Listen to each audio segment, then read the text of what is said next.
जोहार, नमस्कार। ममता की कक्षा में आप सभी का स्वागत है, अभिनंदन है। आप सब कैसे हैं?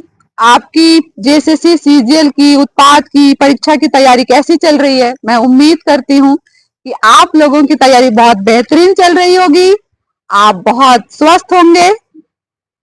तो चलिए आज आपकी तैयारी को और बेहतरीन बनाया जाए। आज शुरू करते हैं झारखंड का इतिहास।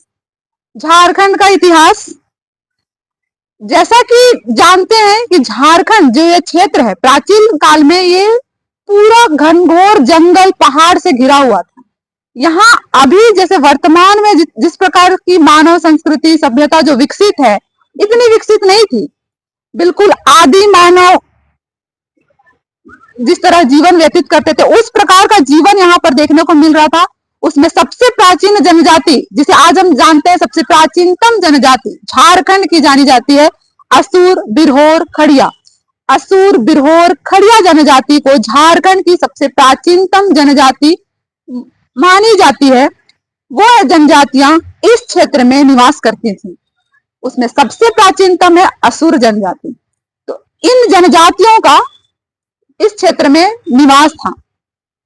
फिर मुंडाओं का आगमन किस प्रकार से हुआ, उरांव जनजाति का आगमन किस प्रकार हुआ, इस क्षेत्र में किस प्रकार से होता चला गया। और यह जो क्षेत्र है हमारा वर्तमान झारखंड, जो जंगल झाड़ से पूरी तरह आच्छादित था, वो अन्य सभ्यता संस्कृति से विकसित किस प्रकार से हुआ, इसका इतिहास आज हम इस कक्षा में जानेंगे। तो शुरुआत में अभी वर्तमान में सभी जान रहे हैं कि वर्तमान में झारखंड में 33 जनजातियां हैं।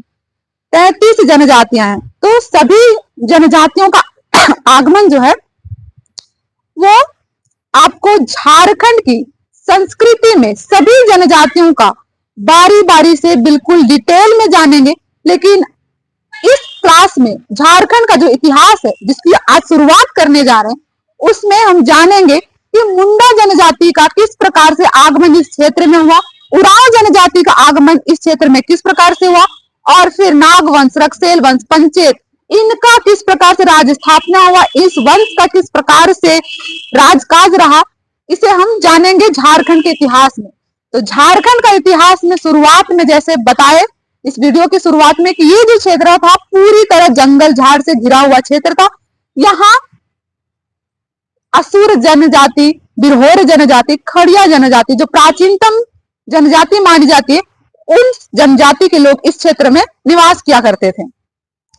इसके बाद इस क्षेत्र में मुंडाओं का आगमन हुआ। मुंडा लोक कथा के अनुसार मुंडाओं का मूल स्थान तिब्बत को माना जाता है, लेकिन इसकी कोई ठोस और स्पष्ट प्रमाण उपलब्ध नहीं। मुंडा जब इस क्षेत्र में आए तो उनका सामना असुर जनजाति से हुआ। असुर जनजाति को नष्ट करके, उनको विस्थापित करके इस क्षेत्र में मुंडाओं ने अपना राज्य कायम किया।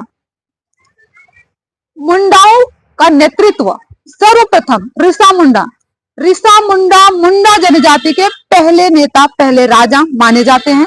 ऋषा मुंडा के नेतृत्व में छोटा नागपुर क्षेत्र में मुंडा राज्य की स्थापना की गई। और यह भी प्रश्न आता है कि झारखंड क्षेत्र में सर्वप्रथम राज्य निर्माण की प्रक्रिया किसने प्रारंभ की? तो किसने प्रारंभ की?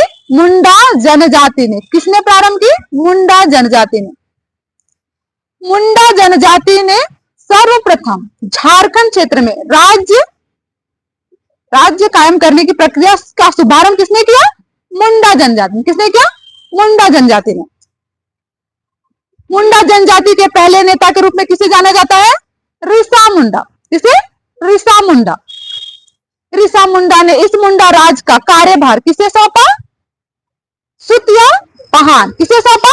सुतिया पहान। ऋषा मुंडा ने मुंडा राज छोटा नागपुर क्षेत्र में स्थापित करने के बाद उसका नेतृत्व, उसका कार्यभार किसे सौंपा था? सुतिया पहान को। सुतिया पहान को। और सुतिया पहान ने इस क्षेत्र का नाम, इस मुंडा राज का क्षेत्र का नाम क्या रखा था? सुतिया नागखंड। सुतिया नागखंड। ऋषा मुंडा राज स्थापना करने वाले पहले नेता कौन हो गए? ऋषा मुंडा। ऋषा मुंडा ने किसे कार्यभार सौंपा? सुतिया पहान को। और सुतिया पहान ने इस क्षेत्र का नाम क्या रखा? सुतिया नागखंड। सुतिया नागखंड। और इस छोटा नागपुर क्षेत्र को कितने गढ़ और कितने परगनों में बांटा? 7 गढ़ 21 परगना। 7 गढ़ कौन कौन से हैं?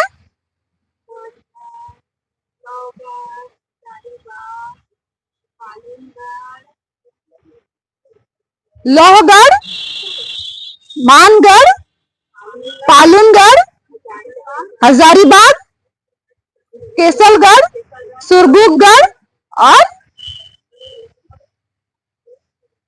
और कौन सा छूट गया?